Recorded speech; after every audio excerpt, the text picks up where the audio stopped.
Okay, let's unpack this. Have you ever had a brilliant strategic vision, something you were, incredibly fired up about, only to watch it just completely fizzle out? Oh, absolutely. The initial high of the idea is easy, but the follow-through just isn't there. Right. Moving past that good idea to actually mastering the execution is arguably the single hardest challenge in business and, frankly, in life. I completely agree. So, welcome to the deep dive. Today, we're tearing down the actual mechanics of execution.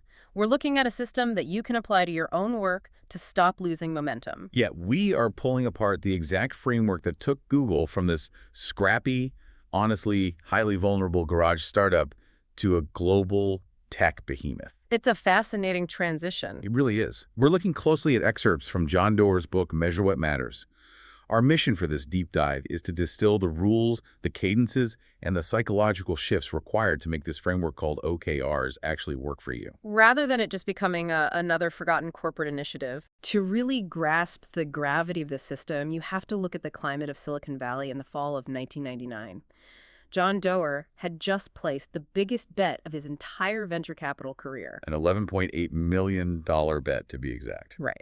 On a startup founded by two Stanford dropouts, Larry Page and Sergey Brin. Now, we think of Google as an inevitability today, but at that point, they'd barely been incorporated for a year. They were actually the 18th search engine to arrive on the web. 18th. Yeah, they were incredibly late to the party.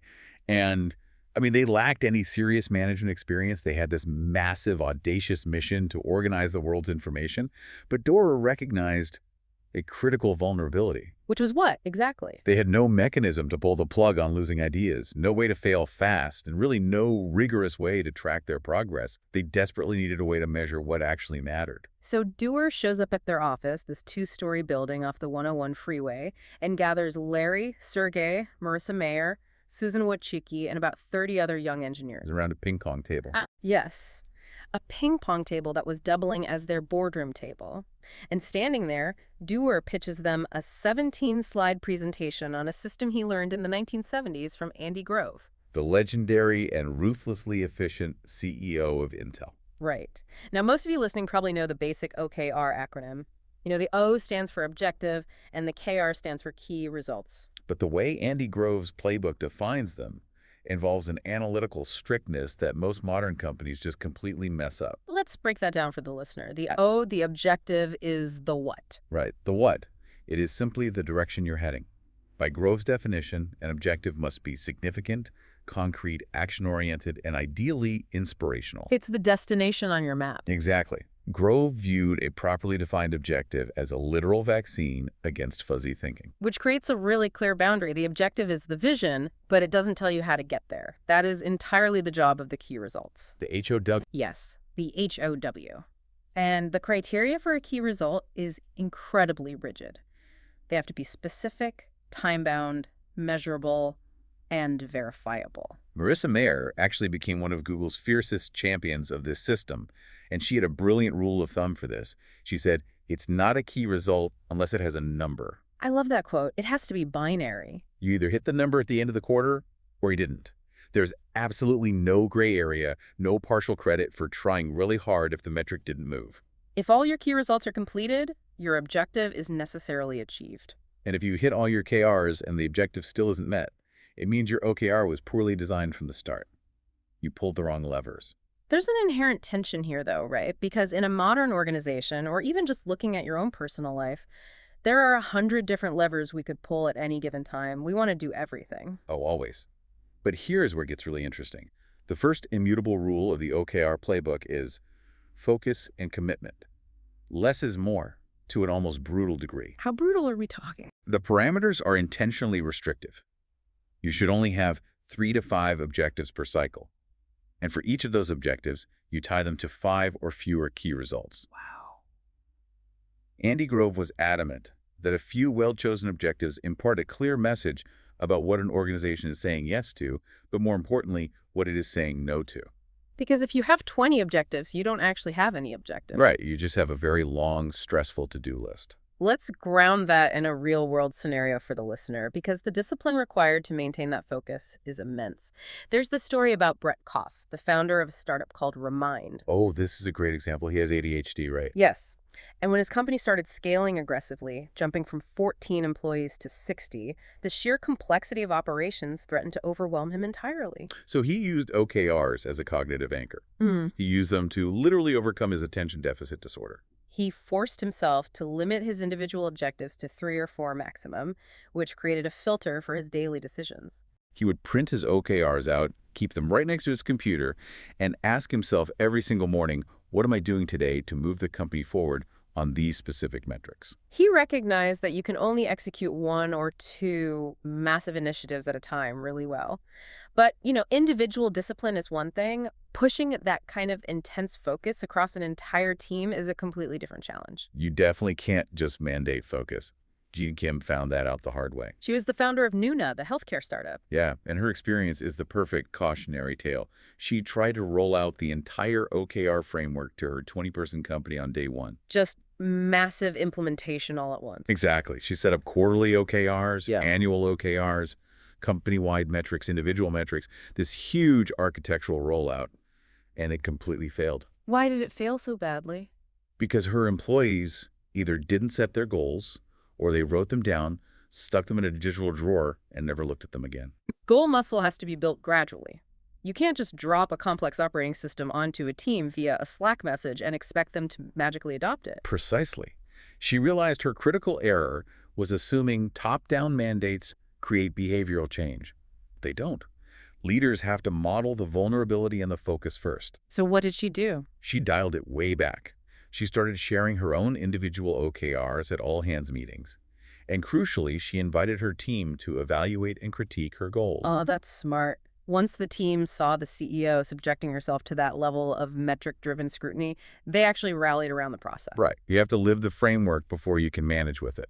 Okay, we also need to address the dark side of this kind of intense focus. Because how do you know if you've written a good KR or a bad one? If you set incredibly rigid metrics, things can go disastrously wrong. What's fascinating here is the 1971 Ford Pinto story.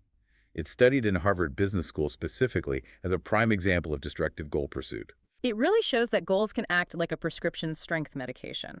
They require incredibly careful dosing, or the side effects can be lethal. Literally lethal in this case. Ford's CEO at the time, Lee Iacocca, set a series of deeply aggressive, one-dimensional metrics for the new Pinto model. He demanded it be under a specific weight, stay under a strict cost threshold, and be delivered on a ruthlessly tight deadline. But the problem was the absolute singularity of those metrics. Yeah. Because the key results were so heavily weighted towards speed and cost, the product managers felt immense pressure to skip over standard safety checks. They ignored safety entirely just to meet Iacocca's number. Exactly. And the result was a design flaw where the gas tank was placed just 6 inches in front of a flimsy rear bumper. The car became a literal fire trap. Which illustrates a mandatory rule of the Playbook. You must pair quantitative key results with qualitative ones. To ensure balance, yes. If you set a quantity goal, say a software team needs to push 3 new features this quarter, you must pair it with a quality goal. Like ensuring there are fewer than 5 bugs per feature.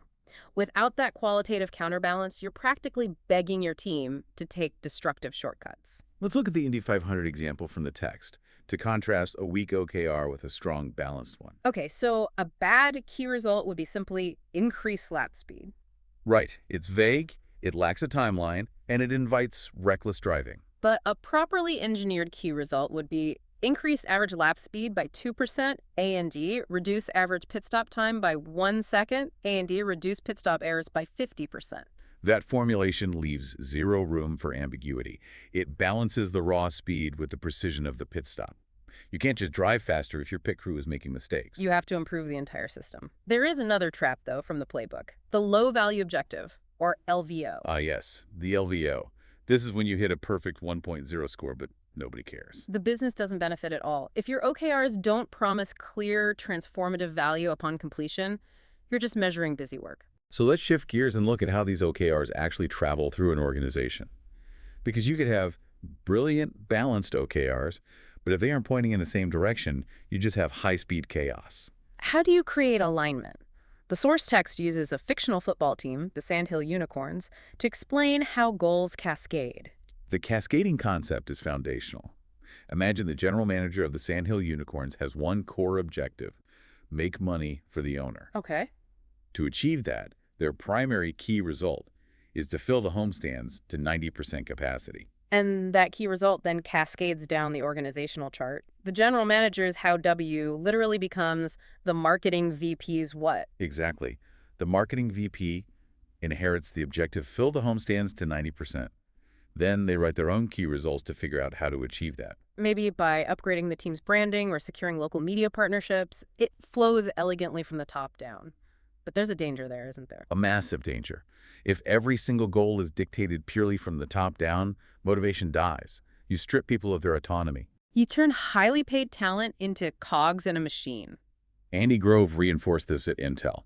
His philosophy was that roughly half of all OKRs should be generated from the bottom up. This empowers the front line and invites innovation.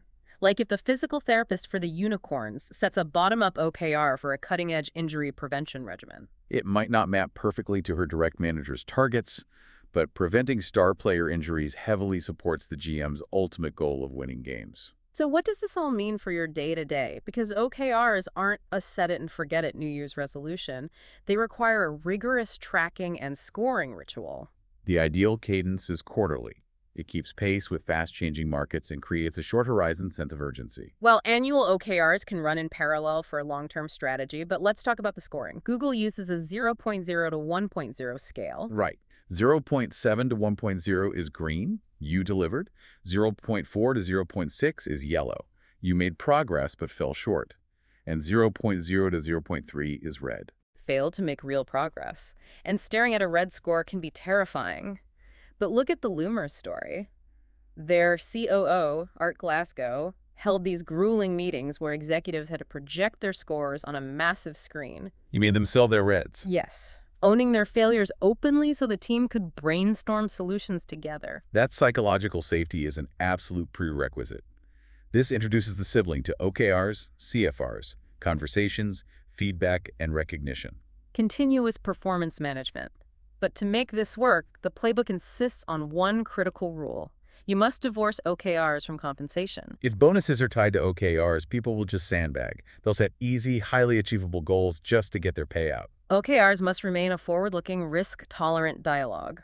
Which brings us to the final superpower stretching. Google's 2 OKR baskets. Right. The first basket is committed OKRs, expected to hit 100% or a 1.0 score. These are business-critical metrics. The second basket is aspirational OKRs. Big, hairy, audacious goals. You only expect to hit about 70% on these. Susan Wojcicki and her team at YouTube set an epic aspirational OKR. They wanted to hit 1 billion daily watch hours by 2016. A terrifying 10x goal. It forced them to entirely rethink their platform. You can't achieve 10x growth by just asking people to work 10% harder. Exactly. It forces exponential innovation instead of incremental improvement. So to summarize our journey today, OKRs give you focus, alignment, accountability, and the power to stretch. They help you carve a path ahead of the curve, whether you're running a tech company, a nonprofit, or just organizing your week. If we connect this to the bigger picture, OKRs are essentially a formalization of reflection. They force you to step into a quiet place once a quarter and ask yourself what actually matters most right now. I want to leave you with a final provocative thought. Look at your calendar for the past week. If an outsider audited your schedule, what would they guess your objectives are? Do those implicit goals match the things you say are most important in your life? Something to think about as you start measuring what truly matters. Thanks for joining us on this deep dive.